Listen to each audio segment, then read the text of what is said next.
अस्सलाम वालेकुम, welcome back to my channel. उम्मीद है आप सब खैरियत से होंगे। अल्हम्दुलिल्लाह मैं भी ठीक ठाक और खैरियत से। आज का व्लॉग मैं स्टार्ट कर रही हूँ 9 बजे से अपने नाश्ते से। आपको याद होगा थोड़े दिन पहले मैंने डाइट प्लान के ऊपर व्लॉग बनाया था, वो बहुत ही वायरल जा रहा है और माशाल्लाह से बहुत ही लो कॉस्ट में मैंने वो डाइट प्लान बनाया था और तब से अब तक मैंने डाइट शुरू की हुई है। तो यही वही नाश्ता था और इसमें आपको काफ़ी ज़्यादा क्लिप मिलेंगे। हम अपने बाबा के घर, अपने भाइयों के घर गए थे, अब्बू का ख़त्म था तो बस ये उसी के क्लिप मिलेंगे आपको। लेकिन आज का मेन टॉपिक है जो हस्बैंड और वाइफ के ऊपर है। ज़रूर फॉलो कीजिएगा, वीडियो को स्किप मत कीजिएगा। अगर आप स्किप करोगे तो आपको किसी बात की समझ नहीं आएगी, ठीक है। तो चलिए व्लॉग स्टार्ट करते हैं।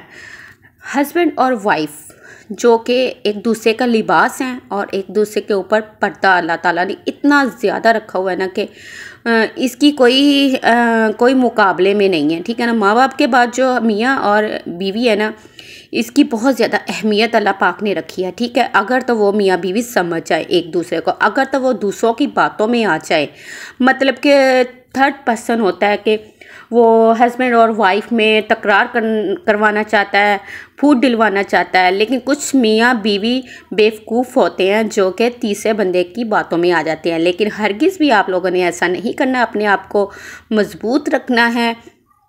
ख़ास तौर पे नई लड़कियों के लिए जो शादी कर जाती हैं, उनको एडजस्ट होने में काफ़ी टाइम लगता है और वो क्या कहते हैं अपने जहन से चल रही होती है। अगर तो उनके माँ बाप हैं तो वो अपने माँ बाप को फॉलो करके चल रही होती है, अगर नहीं है तो वो अपनी सेंस से चल रही होती है। लेकिन आप लोगों ने ऐसा नहीं करना। आप लोगों ने जिधर हस्बैंड आपको जैसा कहे वैसा आपने करना है, ठीक है ना। आपने उसके मुकाबलेबाजी पे खड़े नहीं हो जाना। ये शुरू के दिन होते हैं जहाँ पे लड़की को एडजस्ट करना पड़ता है और बर्दाश्त करना पड़ता है। शुरू के दिन अगर आप बर्दाश्त कर लोगे ना तो यकीन जाने के कोई ऐसा टाइम आएगा कि वो वक़्त आपके टोटली हाथ में होगा और आप उस घर की मालकन होंगी, मलका होंगी। क्योंकि अगर आप पुरसुकून मलका होंगी तो आपकी निस्बत सारे घर वाले पुरसुकून और राज करेंगे, ठीक है ना। अगर आप ही मजबूत नहीं होंगी तो दूसरे इंसान कैसे आपके साथ जो रह रहे हैं वो कैसे मजबूत होंगे। इसलिए आपने स्टार्टिंग में बहुत ज़्यादा सोच समझ कर चलना है, ठीक है। बहुत कम एज में लड़कियों की भी शादी हो जाती है, काफ़ी मैच्योर भी होती है जिनकी शादी अच्छी खासी मतलब कि चल भी जाती है। लेकिन हस्बैंड और वाइफ में जो तकरार करवाने वाले लोग होते हैं ना, आप सिर्फ उनको एक बार समझ जाएं कि ये किस टाइप का बंदा है। आपने उसको हाँ कह देना है, जी भी कह देना है, ठीक है ना। लेकिन करनी अपनी मर्जी है।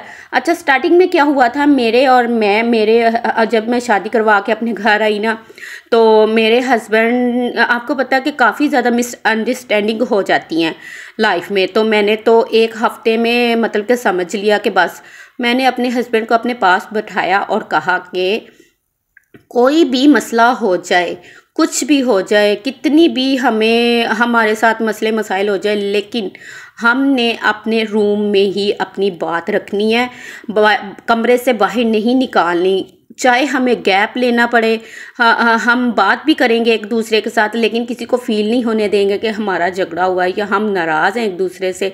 क्योंकि जब थर्ड पर्सन को पता चलेगा ना, वो तो पहली बात है बीच में घुस के आपसे आंसर करेगा, क्वेश्चन करेगा कि क्या मसले हैं, ऐसे चलो ये करो। जब थर्ड पर्सन आपको अच्छी राय देने की कोशिश करेंगे ना, वो आपके दुश्मन नहीं होते, लेकिन ये है कि है ना, वो आपको अच्छे मशवरे देते ना खुद पिस जाते हैं। हस्बैंड और वाइफ की तो सुलह हो जाती है बाद में, वो तो एक हो जाते हैं। ये रिश्ता ही कुछ ऐसा है कि ये चाहे जितनी मर्जी कोई तीसरा बंदा जितनी मर्जी कान भर दे हस्बैंड के या वाइफ के, या जितना मर्जी उसके दिल में मियाँ बीवी के खिलाफ बातें भर दे, लेकिन ये ऐसा रिश्ता है कि एक ना एक दिन मियाँ और बीवी को समझ आ जाता है कि हमें कौन उकसा रहा है, ठीक है। कुछ औरतें, कुछ रिलेटिव्स ऐसे होती हैं, कुछ मर्द हजरात मतलब के दोस्त ऐसे होते हैं जो हस्बैंड को गाइड कर रहे होते हैं, और कुछ बीवी की फ्रेंड्स ऐसी होती हैं, कुछ बीवी की कज़न्स, कुछ बीवी की मतलब के रिश्तेदार, बहन भाई भाभी, सब मैं कह रही हूँ। कोई भी अपनी तरफ ये बात ना लेके जाए। ये एक सिर्फ एक टॉपिक है हस्बैंड और वाइफ के ऊपर जो आप लोगों के साथ मैंने शेयर किया। बस मेन टॉपिक ये है इसके ऊपर ऊपर कि आप थर्ड पर्सन को अपनी लाइफ में शामिल नहीं करें। अगर आप शामिल करोगे ना, उन्होंने आपकी ज़िंदगी में बुरे बन जाना है और आप लोगों ने फिर एक हो जाना है।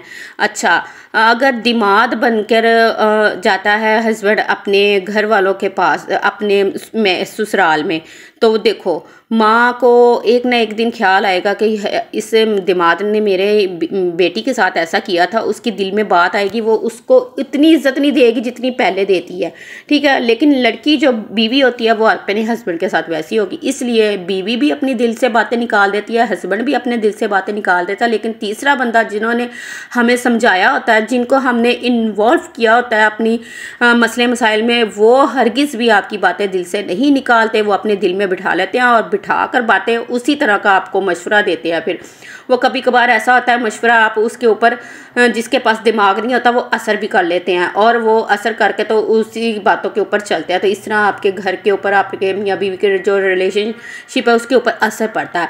तो मैं तो आपको यही कहूँगी कि जितना मर्जी आपके अंदर कोई भी मिसअंडरस्टैंडिंग हो जाती है, मसला लड़ाई झगड़ा हर घर में होता है, ठीक है ना, तो हो जाता, तो आप प्लीज़ अपने कमरे से बाहर बात ना निकालें।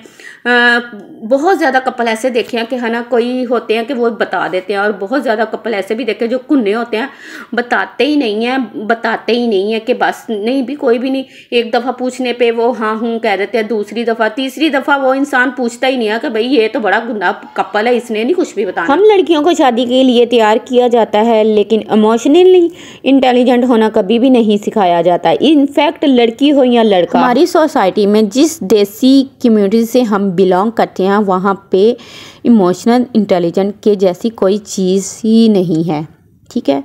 उल्टा हम लोग बहुत ज़्यादा इमोशनल कौम हैं, बात पे हमारे इमोशंस स्ट्रगल कर जाते हैं और हम अपने इमोशंस को कई दफ़ा इतनी ज़्यादा अहमियत दे देते हैं, इम्पोर्टेंस दे देते हैं कि हमारी ज़िंदगी बिलावजह ही मुश्किल हो जाती है। मुझे ऐसा लगता है कि हम लोग की 99% प्रॉब्लम्स का हल सिर्फ इमोशनल इंटेलिजेंट होना है। खैर ये तो पूरा एक प्रॉपर साइकोलॉजी के सब्जेक्ट है जिसके ऊपर बात की जा सकती है। फ़िलहाल मैं अपने टॉपिक पर आती हूँ। मैं और मेरे हस्बैंड काफ़ी मुख्तलिफ इंसान हैं। अब मुझे इस बात को समझाना भी शायद मेरे अल्लाह की तरफ से मेरी मदद थी, और क्या पता मुझे अंडरस्टैंड करने में भी काफ़ी टाइम लग जाता, ठीक है। इसके लिए तो मैं मेंटली तैयार हो गई थी। अब चैलेंज ये था कि वो जो आर्गुमेंट्स होंगे, जो हमारे बीच में तकरार होगी, इसको बात बढ़ने से कैसे रोकना है। मैं क्योंकि अपने घर में छोटी थी, सो क्या कहते हैं उसको, बड़ी लाडली भी थी और बहुत ज़्यादा मतलब कि नाज़ों से पली हुई थी। हर लड़की नाज़ों से पली है, लेकिन कुछ लोग ज़्यादा ही लाडले होते हैं। मैं अपनी मम्मा पापा की बहुत ज़्यादा लाडली थी। बहन भाइयों की शादियां भी देखी हुई थी, कज़न की भी, और मेरी ऑब्जर्वेशन स्किल्स काफ़ी स्ट्रॉन्ग है। सो ये ऑब्जर्वेशन तो मैंने शादी से पहले ही कर ली थी कि most of the time couple के लड़ाई बहुत छोटी सी चीज़ पे होती है, लेकिन वो बहुत बड़ी बन जाती है, और कभी कभार इतनी बड़ी हो जाती है कि फिर इसको हल करना बहुत मुश्किल हो जाता है, और फिर वो बात से बाहर निकलकर बहुत ज़्यादा बड़ा इशू क्रिएट हो जाता है। अगर इसको रिव्यूज़ सिचुएशन में देखा जाए तो बहुत छोटी सी बात से शुरू होती है, मगर एंड होते होते काफ़ी सारे जज्बात और काफ़ी सारे रिश्तों को ख़राब कर चुकी होती है। और इस सारी सिचुएशन में वो दो लोग जिनकी बात शुरू हुई होती है, इससे ज़्यादा बाकी थर्ड पार्टीज जो होती हैं, जो इन्वॉल्व होते हैं, इनका हाथ होता है। अब वो चाहे कपल के फ्रेंड्स हों, चाहे हस्बैंड की फैमिली, चाहे लड़की की माँ हो, लड़की के फैमिली हो, कज़न्स हो, कोई भी हो, और थर्ड पार्टी का रोल बेस्ट फ्रेंड भी अदा कर देते हैं। और ये सारे लोग हमारे दुश्मन नहीं होते, ये लोग जान के हमारे साथ ऐसा नहीं कर रहे होते, ये हमारी लड़ाइयाँ बढ़ाते नहीं हैं, जानकर हमें इस बड़ी सिचुएशन में फंसाते नहीं हैं। वो हमारे फ़ायदे के लिए होते हैं, हमें सही मशवरा देना चाह रहे होते हैं, हमारी साइड लेना चाह रहे होते हैं। और ये जो साइड लेने वाला कल्चर है ना, इसके चक्कर में कपल साइड लाइन हो जाते हैं। और सो मैंने शादी के शुरू हफ्ते में ही अपने हस्बैंड को अपने पास बिठाया, इनसे बात की, इन्हें बोला देखें, हमारी लड़ाइयाँ तो होंगी, बहुत नॉर्मल सी बात है, किसी के घर में भी होती है, हर किसी के घर में होती है। अगर घर में बहन भाई रहते हैं, इनकी भी आपस में हो जाती है। समटाइम्स हमारे पेरेंट्स से भी नहीं बन रही होती, कभी समटाइम्स हमारे पेरेंट्स से भी नहीं बन रही होती, कभी हमें इन्हें अंडरस्टैंड नहीं कर पा रहे थे और कभी वो हमें। लेकिन क्योंकि बाद में जो मसले मसाइल होते हैं ना, वो कोई नहीं सॉल्व करता, पेरेंट्स और हमारे बीच में ही रहती हैं, इसलिए घर की बात घर में ही होती है, इसलिए बात बढ़ती नहीं। अनफॉर्चुनेटली मियाँ बीवी के रिश्ते में भी हम हर किसी को इन्वॉल्व करने के लिए तैयार हो जाते हैं। अल्लाह ताला ने जितना ज़्यादा हमें इस चीज़ का हुक्म दिया है कि तुम दोनों एक दूसरे का लिबास हो, मतलब कि एक दूसरे को कवर अप करके चलना है, एक दूसरे को सपोर्ट करना है, एक दूसरे के ऐपों पे पर्दा डालना, ना कि सबके सामने बैठकर शिकायतें करनी है। मगर हमारे यहाँ चाहे लड़का हो या लड़की, दोनों बस एक दूसरे को साबित करने में लगे होते हैं, प्रूफ करना चाहते हैं कि हम सही हैं, वो गलत है। सो मैंने अपने शोहर से वादा लिया और इनको वादा दिया भी कि हमारी कितनी भी बड़ी लड़ाई क्यों ना हो जाए, हम खुद ही सॉल्व करेंगे। एक दूसरे की बात कितनी ही बुरी क्यों ना लग जाए, वो लड़ाई 1 घंटा चले या 1 दिन या 1 हफ्ता, हम किसी थर्ड पर्सन को इसमें इन्वॉल्व नहीं करेंगे, खुद ही एक दूसरे के साथ सॉल्व करेंगे लड़ाई को, ठीक है। हमें थोड़ा सा गैप चाहे तो वो लेंगे, अगर बात करनी है तो वो भी करेंगे, लेकिन किसी और के साथ कुछ भी शेयर नहीं करेंगे। तो ये मैंने अपने हस्बैंड को बात बताई थी। कुछ लोग, कुछ कपल होते हैं जो कि बहुत ज़्यादा ना बेचारे मासूम होते हैं, थोड़ा सा कोई पूछता है तो वो बताने लग जाते हैं, और कुछ कपल होते हैं बहुत ही ज़्यादा मजबूत और स्ट्रॉन्ग होते हैं, वो जो बताते ही नहीं हैं। एक दफ़ा पूछेंगे, दूसरी दफ़ा, तीसरी दफ़ा पूछते नहीं है, भाई ये तो बड़ा गुन्ना कपल है, ये तो नहीं कुछ बताने वाला। लेकिन कुछ कपल ऐसे होते हैं, कुछ इंसान है, थोड़ा सा बस पूछता है तो वो बस कंधे पे सर रखने के लिए तैयार होता है और फटाफट उगल देता है। लेकिन आप लोगों ने मजबूत करना, एक भी बात अपनी किसी से शेयर नहीं करनी कुछ। अच्छा, मैं इधर यहाँ ये भी कहूँगी, बस थोड़ा सा मेरा व्लॉग रह गया, एंड होने वाला है, कि कुछ सच्ची मुच्ची के लोग होते हैं कि तीसरा जो बंदा होता है ना, वो मियाँ बीवी भी लड़ाई और फूट डलवाने की कोशिश करता है। वो लोग को हम बहुत अच्छी तरह से जान चुके होते हैं। कोई ऐसी जगह होती है जहाँ पे खामोश रहना पड़ता है, दुनियावी तौर पर चलना पड़ता है। खैर, ऐसे लोगों से इंसान परहेज़ करे, मुनाफिक लोगों को हमारे से दूर रखे, और जो हमसे प्यार करते हैं उनको हमारे क्लोज करे। खैर, जो इस तरह के लोग हासदीन है, जो बात अपने घरों की मिसालें दे के दूसरों के घरों को, दूसरों का दिमाग ख़राब करते हैं, इस तरह की मिसालें अपने घरों में इंसान रखे ना तो चलती हैं। दिमाग ख़राब करने वाली बात ये होती है कि है ना, कोई सच्ची मुच्ची में नहीं सिखाता कि आओ मैं तुझे सिखाऊं, अपने घर की मिसाल, अपने बच्चों की, अपने हस्बैंड की मिसाल दे के अगले बंदे को ख़राब कर रहे होते हैं। तो खैर, ऐसे बंदों से परहेज़ करनी चाहिए। कुछ लोग हैं ऐसे बंदों को, मैं जानती हूँ, औरतें हैं वो, मर्द हजरात, जो ना अपने घरों की बड़े प्यार से मिसालें देते होते हैं। हम ऐसे हैं, हमारे घर में ये हो रहा है, हमारे घर में इतना आता है, हम ऐसे बचत करते हैं, हम ऐसे बचत करते हैं, ऐसे सुना रहे होते हैं ना, जैसे ना बड़े ही ना, वो क्या कहते हैं उसको, अल्लाह लोग होते हैं अंदर से पूरे ही हैं। लेकिन खैर, अल्लाह पाक ऐसे लोगों को नेक हिदायत दे। यहाँ पे मेरा व्लॉग ख़त्म हो रहा है और हम स्टार्ट करने लगे हैं अपने भाभी का पकाया हुआ हलीम, और साथ में ये जो मुलाज़बात है ये ऊपर गार्निश करेंगे और खाएंगे।